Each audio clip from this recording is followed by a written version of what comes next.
Let's take a look at what's been getting us talking this week. Joining us from her tour is the comedian Luisa Omielan and maths teacher and author Bobby Seagull. Welcome.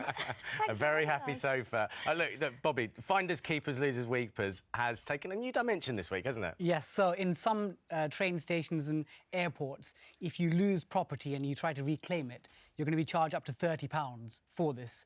And also the fee varies depending on where you are in the country. But I love this because I travel a lot for work and I'm always losing things, like quite important things, and I've never had them back. I would happily pay for a service if it was better. But do you think it's going to get any better? Well, that's the question. That's the million-dollar question. It's going to be the same pants service, just you paid extra for it. And it'd be amazing if it made the trains run on time. Then you'd be like, do you know what? I'll pay the extra 30 quid, maybe. That would be wonderful. Or do you think it's part of the ticket price? This service should be part of the package?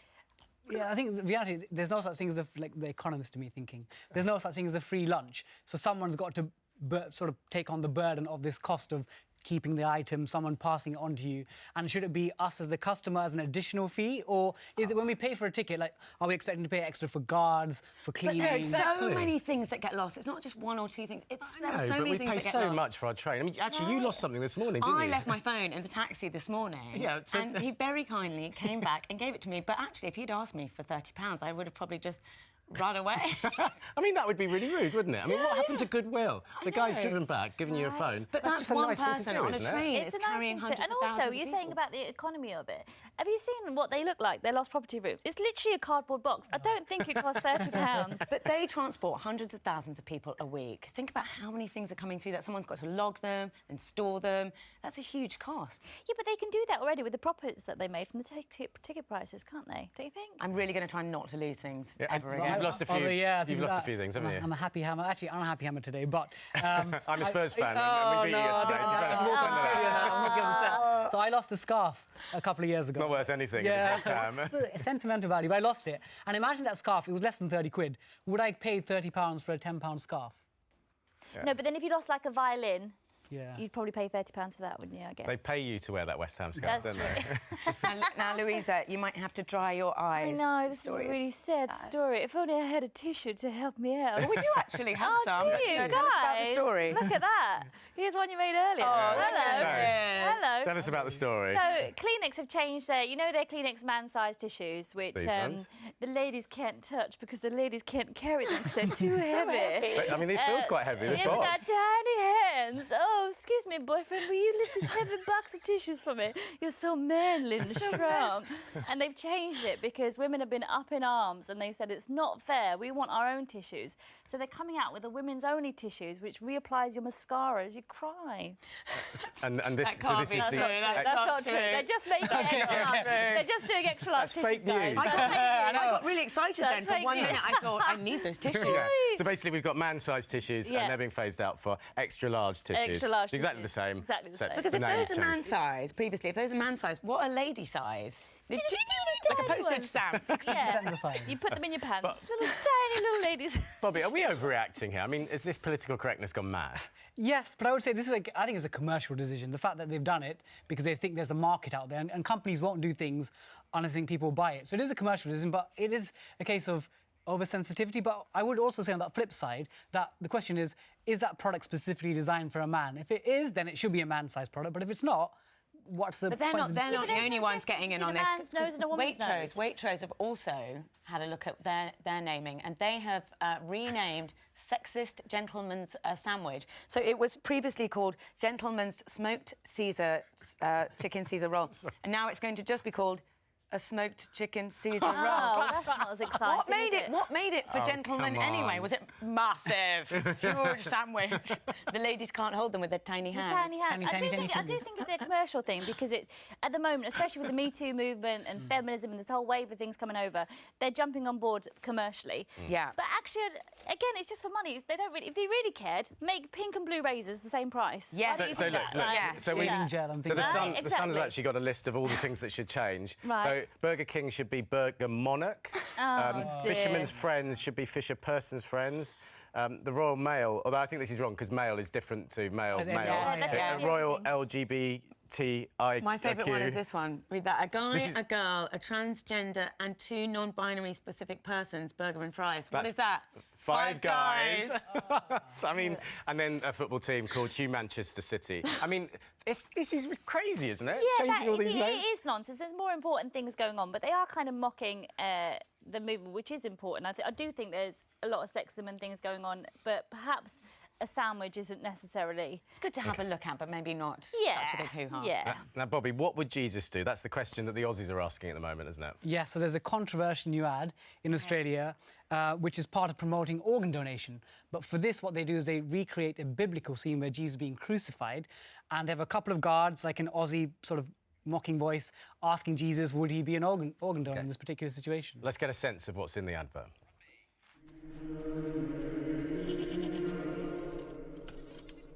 Excuse me, have you thought about maybe becoming an organ donor?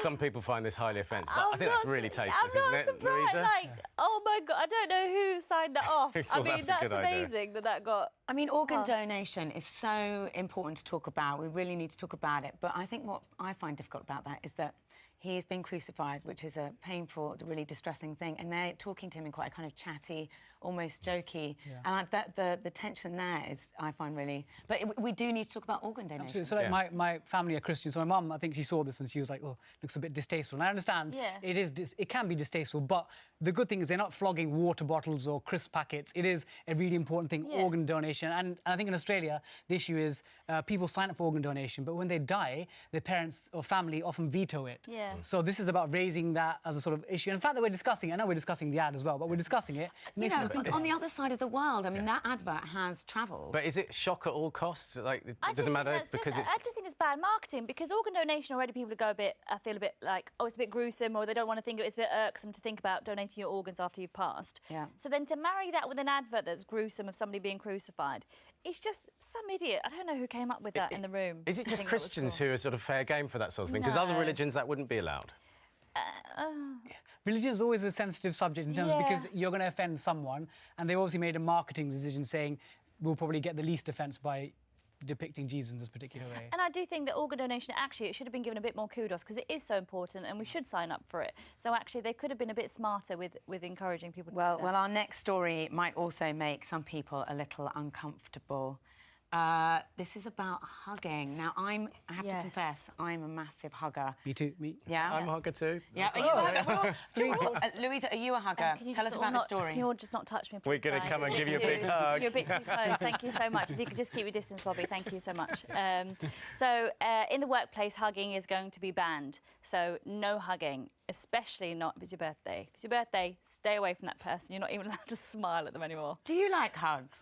I saw you didn't raise your hand. I love hugs from somebody that you go, oh, hey, you look nice and normal, I'll hug you. But if you're my boss or somebody I don't know very well and you're in a position of authority and I haven't asked for it and you come over and hug me from behind whilst I'm working, it's just wrong. That's more of a spoon. That's Yeah, no That's a spooning in the different- No, that's workplace. something really. No, I mean, that's don't be what it is. spooning me at No work. spooning We at work. must make it clear that it's not actually nobody's banning hugging in the workplace. It's just an article that's suggesting it, right. Yeah, and I mean, there are some It's just people. common sense, right? I think maybe some people need that. I think maybe with the Me Too movement as well, some people need to hear, guys, it's not 1960s anymore. Like, you can't just hug. Bobby, do you hug in the workplace? The thing is, again, it depends on if you meet someone for the first time. Like when I met Eric Monkman, we actually hugged. We had an Instagram chat yesterday. Yeah, we did. But I think if you're meeting we someone know for the each first other. time, I think professional boundaries. As you get to know them later, like colleagues, become friends. Or do like a little run-up of like arms opening. I hugged one of the senior members of the team very early in the morning, and we didn't know which way to go, and we ended up by headbutting. And it was so early. It was too early for that. Yeah. Well, that's why you went to that tribunal the other day.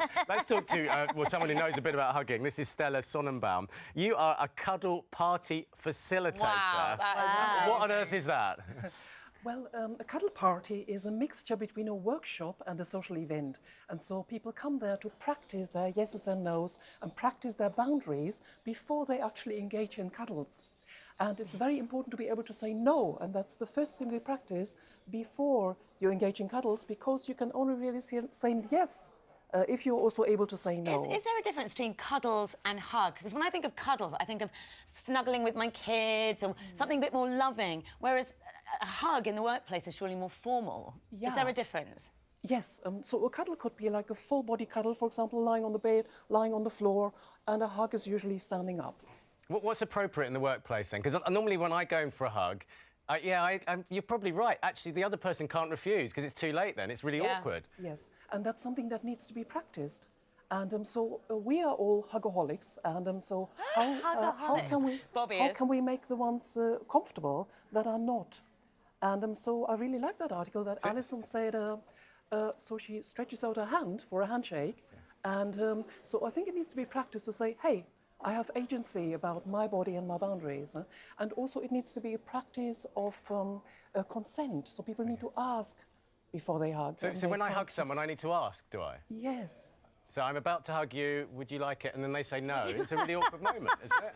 Yeah, yeah. And I think the problem, I love that you're so honest about that. You go, yeah, it is awkward, and that no, can't get away from it. It's just really awkward. But I also worry that the person who refuses it then feels like they're being rude. So I agree. I have to admit, I hug a lot without looking for consent. I think I just go for it. Yeah. I will actually be a bit more conscious of that now. When I first met Cherry, she went in for the hug, and I really didn't want to hug her. This is only the time that I can say it. Stella, thank you very much indeed for that advice. And I'm never hugging you again. That's it. It's over. The hug. I enjoyed it. Now, let's move on to our next story. Amy Winehouse is making a return next year, apparently. Yes, as a hologram, and the etymology of hologram is holos is the Greek for whole of the 3D person. So she's coming back on a 2019 tour in hologram form. That's so weird. I slightly worry about the consent here as well. I mean, you know, is it exploiting her, kind of pushing her out on stage and she hasn't even agreed to it? I think it's really uncomfortable and weird. And her father has approved it and agreed it, and they're going on tour, aren't they? Yes, they are. And the tour, the money raised from the tour is going to go to the Amy Winehouse Foundation. I just think it's a bit... Let's get a sense of the technology that's going to be used. So this is Roy Orbison, and that's a hologram, and there are real people behind him and in front of him. I mean, it does look cool, doesn't it? Oh, I mean, weird. Would you go to a concert and pay for tickets if you knew it was a hologram? So if it's a living person, probably not. But if someone's passed away, for example, I'm a huge Michael Jackson fan, and I sadly had tickets to his second concert before he passed away at the O2 concerts. And if I could pay to see a hologram of Michael Jackson with other fans singing, like, you know, I don't know, Beat It or whatever. Louisa, do you think that's weird?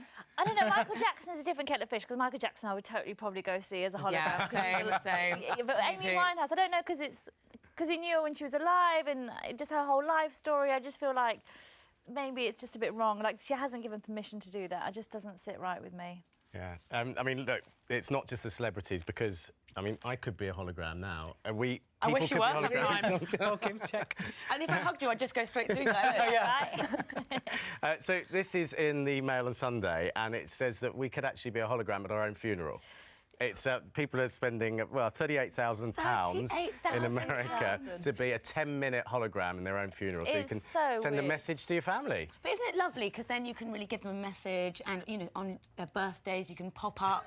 You know, you'd never get rid of Aunt Ethel. You know, she'd always be there. Sorry, it sounds like creepy. Sounds like an episode of Black Mirror in the future. Yeah. And if technology develops further, these could be AI-led, and they can interact with you. So I can program in your personality, Louise, like likes hugs, doesn't like hugs. So I approach the hologram, and they'll respond like you would. Louisa, are you saying no to just doing no, it? no. Like, when they've died, they've died. Let them go. Like, if they've sent you a message, they would have done it before they died. If they haven't, then I'm sure you'll look for like flickers and stuff. That's £38,000 you don't have to spend. Yeah, see. I think next week, I think our paper review will be in hologram. Oh my God, can I stay in bed?